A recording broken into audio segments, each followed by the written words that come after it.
Hola, ¿qué tal? Un saludo a toda la comunidad del Instituto Médico de Nicaragua. Le habla su administrador Roberto Zambrana. Hoy vamos a hablar de la obesidad. Para empezar, la palabra obesidad proviene del latín obederet, que literalmente significa el quien lo come todo.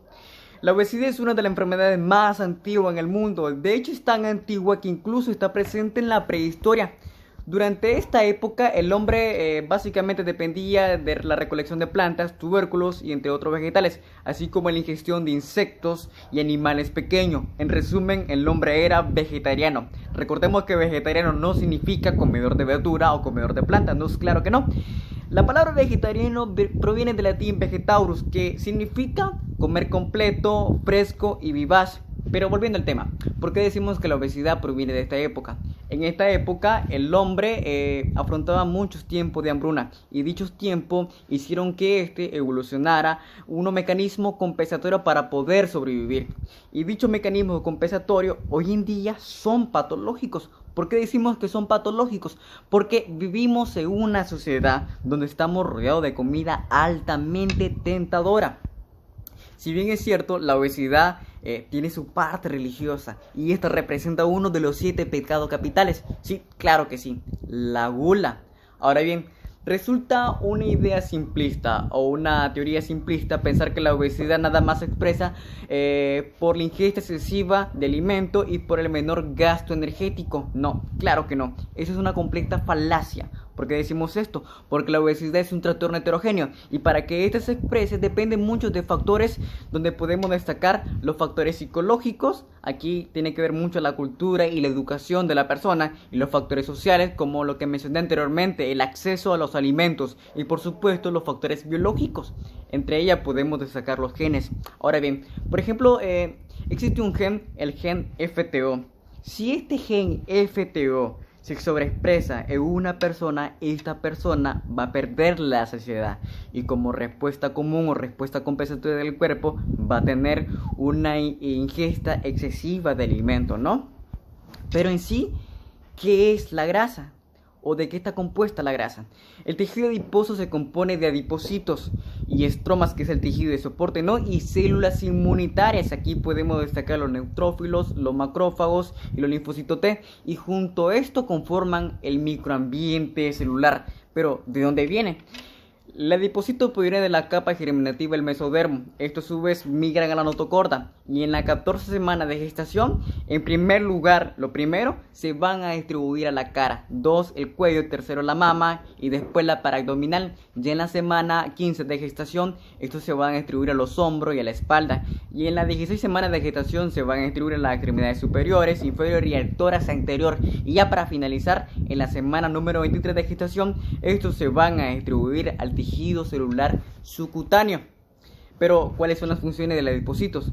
Para poder comprender la fisiopatología de la obesidad o cómo la obesidad se llega en sí a expresar, es muy indispensable conocer las funciones de los adipocitos. Aquí podemos destacar 4: lipogénesis, lipólisis, almacenamiento y endocrino, ya que el adipocito secreta mucho lectina y por supuesto adiponectina, que es lo que está relacionado con la resistencia insulínica, que más adelante veremos. Ahora bien, un niño de tamaño promedio tiene aproximadamente o nace aproximadamente con 5 billones de adipocitos. Este adipocito en la etapa de la infancia y en la adolescencia sufre hiperplasia e hipertrofia. Y dicha hiperplasia e hipertrofia es controlada por muchos mecanismos de crecimientos o factores de crecimiento que están controlados de una manera fisiológica. Ya en la edad adulta el adipocito pierde esa capacidad. El adipocito en la edad adulta no puede sufrir hiperplasia, solo sufre hipertrofia. ¿Pero qué quiere decir con esto? Pues resulta que si este niño empieza a tener una ingesta excesiva de alimento, los factores de crecimiento que mencioné anteriormente, que están orquestados de una manera fisiológica, son totalmente abolidos, y de modo que este niño empieza a sufrir hipertrofia descontroladamente. Si nació con 3 billones de adipocitos y este empieza a tener una ingesta excesiva, un ejemplo retórico, ¿no? Digamos que este niño por la ingesta excesiva llega a tener 800 billones de adipocitos, y una vez que llega a la etapa adulta, se va a quedar con esos 800 billones de adipocitos. De modo que cuando una persona adulta obesa entra a un régimen dietético y empieza a perder peso, dicho peso no está ligado por la pérdida del número de adipocitos. No, claro que no, simplemente por el volumen de adipocitos. Si en edad adulta llegaste con 800 billones de depósitos, con estos 800 billones de depósitos te vas a quedar. Y aquí radica el gran tema de interés de la obesidad infantil. Aquí tenemos una fotografía microscópica de un fragmento de tejido adiposo en fresco.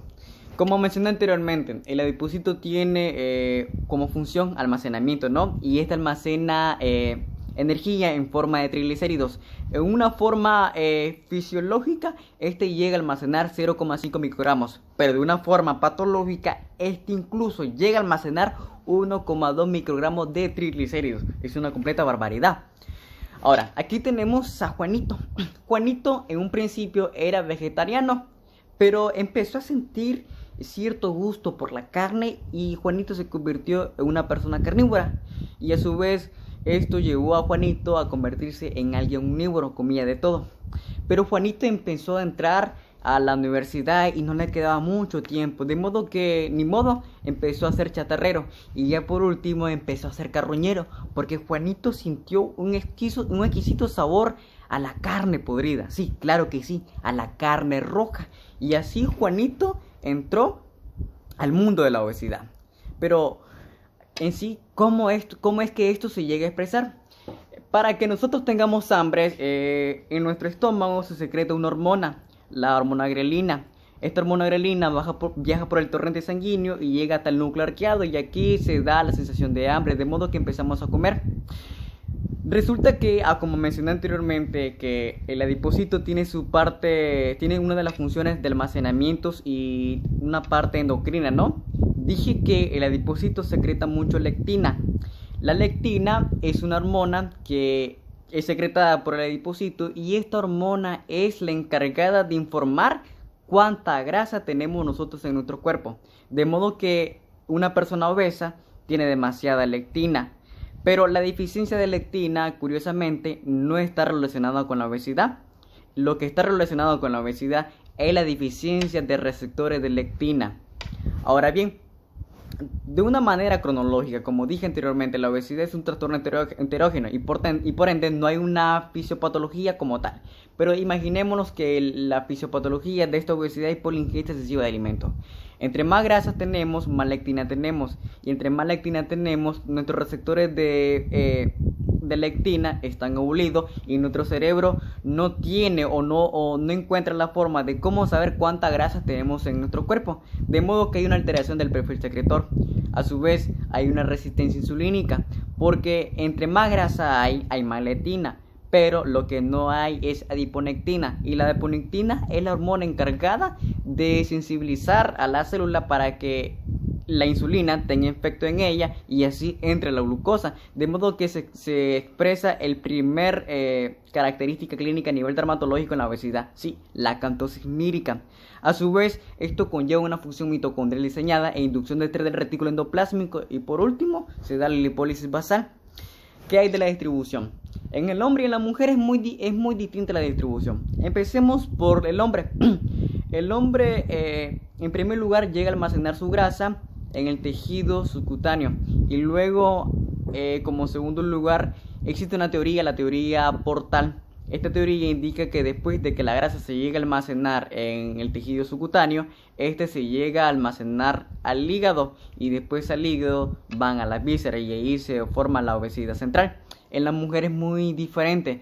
Podemos decir que la mujer tiene cierta protección contra la obesidad, porque en la mujer, en primer lugar, igual que el hombre, se distribuye en el tejido subcutáneo, pero después se va a distribuir en la zona glúteo-femoral y ya por último en el hígado y a su vez en las vísceras. Así que la mujer tiene cierta protección para desarrollar la obesidad.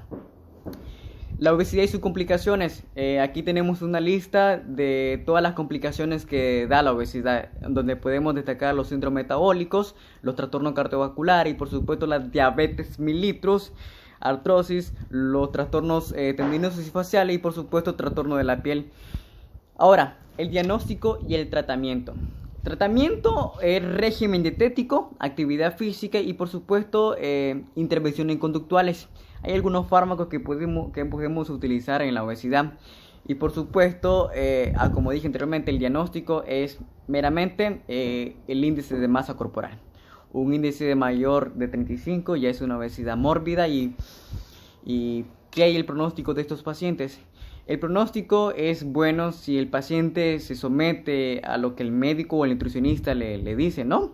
Pero como dije anteriormente, es una enfermedad y esta enfermedad es crónica y el tratamiento es de por vida. Y recordemos que cuando estas personas entran en un régimen dietético y empiezan a perder peso, el peso no está ligado por la pérdida de número de adipocitos, sino simplemente por el volumen. Pero el pronóstico es muy bueno si esta persona se somete a todo el tratamiento al peso de la ley. Muchas gracias a todos y espero que les haya gustado el video.